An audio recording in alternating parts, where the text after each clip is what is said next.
Burrs off, fix up all the edges. Then I need to dish it, put the flute down the centre, pop it into the acid, then do the finishing wire brushing and sanding. The thing that we need to do today is get this articulating a little bit more than what it is. At the moment it's only doing a 90 and I would like it to go a little bit further, and we need to put the straps on.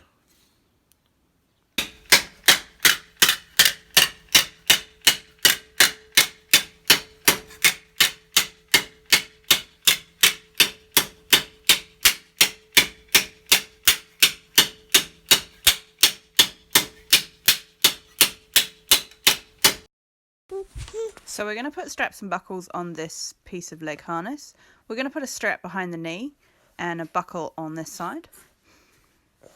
We're also going to attach the thigh butt plates where they were meant to go. So they're pre-made, just got to attach them. And then opposite we're going to put buckle just so that they're all on the same side along that knee harness. And also we're going to be putting a piece of leather at the top just for attachment points to that arming doublet later on. Hi guys, so with the leg harness, what we need to do is we need to punch the holes in the outside. We can use a drill, so you can use your, generic this is a 2.5mm hole with your drill bit or your drill press and anything you want. I've got a Whitney punch. I wouldn't go through anything like spring steel with this, but for mild steel these are fabulous, and I wouldn't try anything more than 1.6 steel. 1.2 is brilliant for it.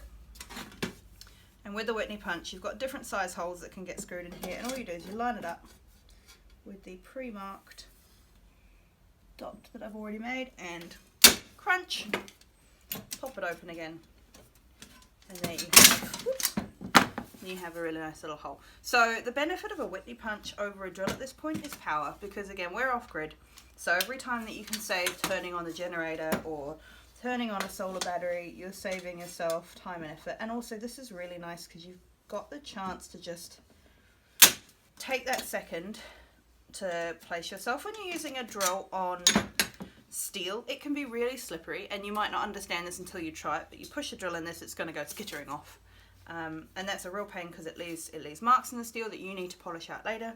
And it means that you can actually drift that hole by 3 or 4 mil, which isn't a big thing, but when you're doing articulation, a 3 or 4 mil drift on a hole is pretty massive, and it means that your needles won't work properly. So all I'm going to do now is I'm going to punch all of these holes. I'm going to attach the back of the thigh plate into the pre-done ones, and then I'm going to put all of those leather straps and stuff which I've got in my bag. Here's one I made earlier, and then we should be good to go.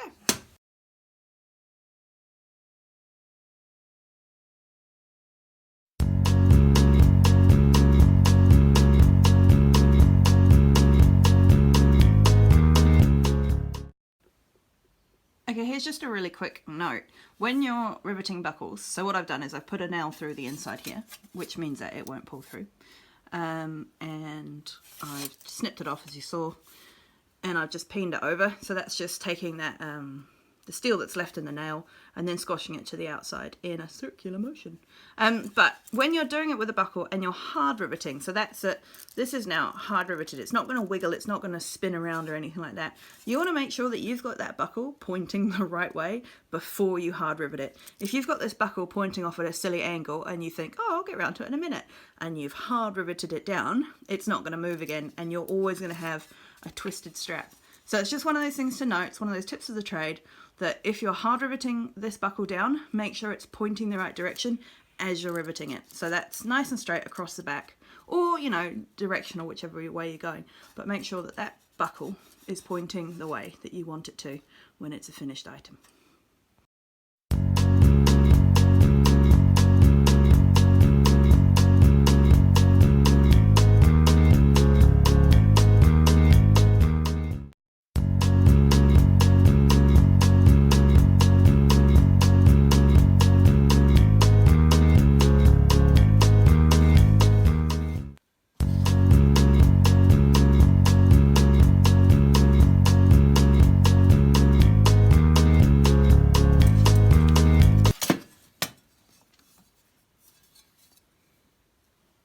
Here's an interesting trick. If you need a straight line, over a curved piece of steel, using a straight edge on a piece of leather. That of course needs to be straight. So I want to put a flute in from here running down to here.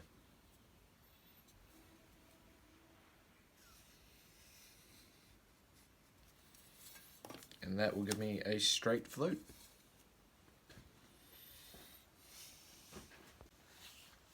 So what I've done is I've got all of the buckles on the side of the leg harness now, and I'm about to put the straps on.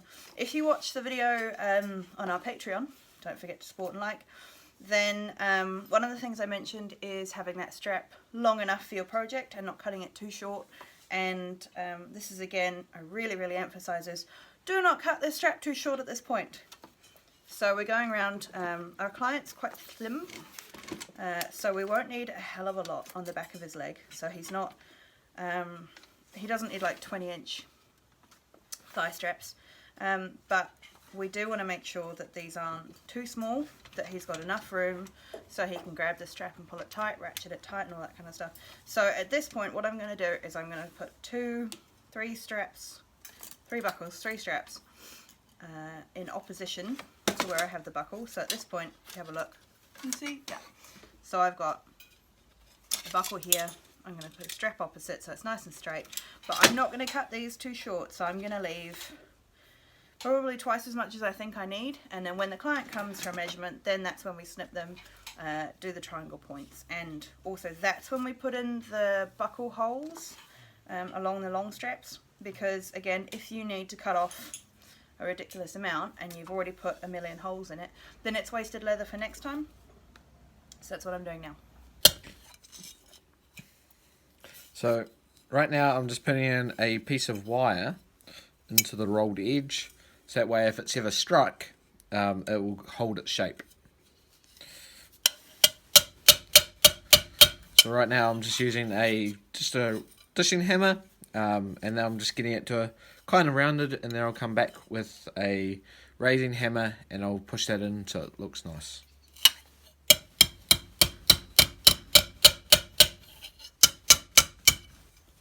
Do my end. So how I do my ends is I hold a thin piece of steel in the gap, holding the wire in, and I just simply squish it down, and then I can continue.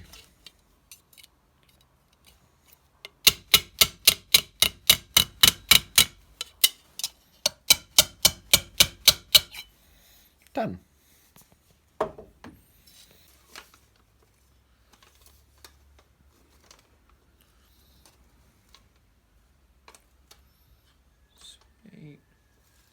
So right now I'm just checking the fit of how I want the leg to look.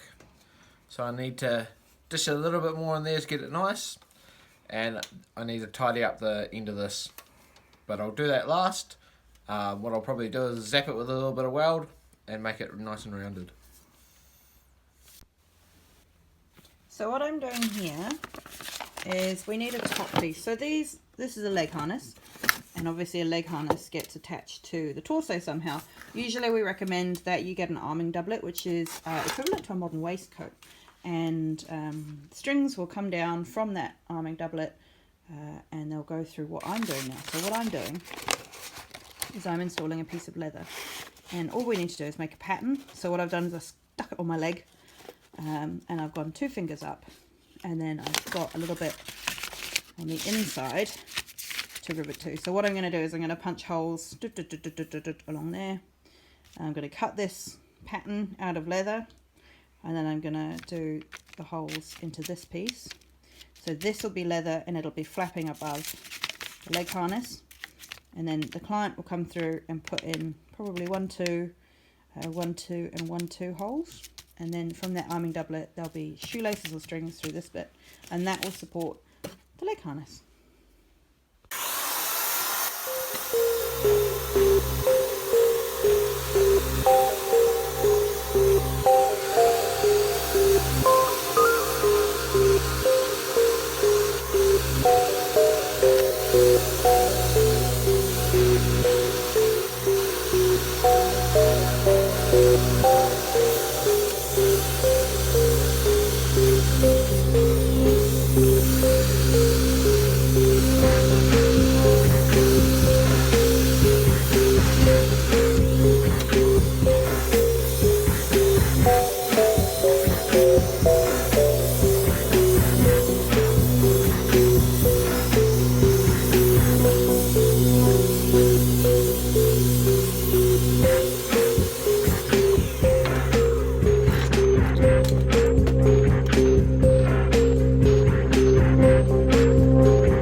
defining the edge of my rolled edge.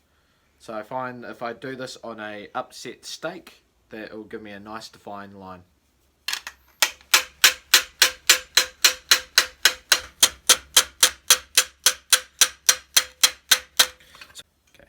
I find that machines out there can't do multiple curves. So there's a curve going that way, there's a curve going that way, and then there's the actual curve that we're putting in. So there's 3 different curves on this one piece of steel.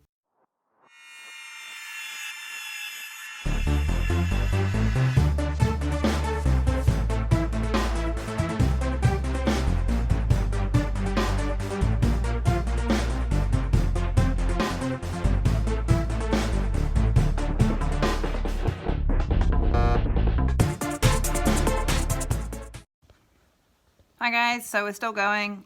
What I'm doing now is I'm cutting out upper arms. So I've got my pattern here. There you go. This is going to go on the upper of the arm harness, which is along top of the bicep.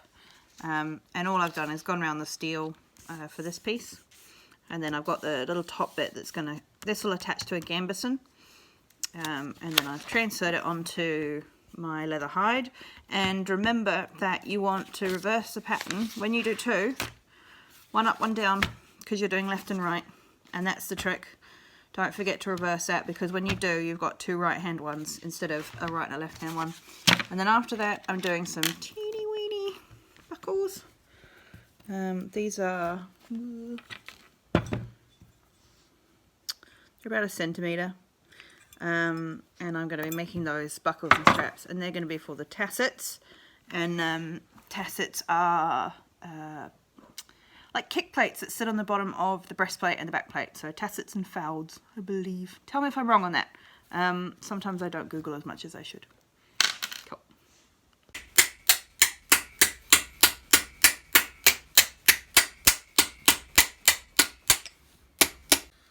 So this is going to be a thumb cap for a pair of gauntlets I'm working on.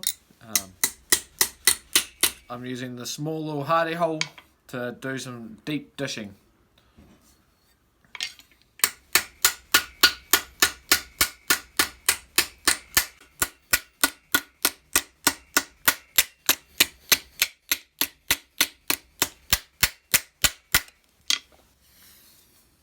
So this is going to be the thumb cap for the gauntlet. So now I've got 2 of them looking roughly the same. I'm going to put them in the acid, do the next plate onto the gauntlet, and then see where we're at from there.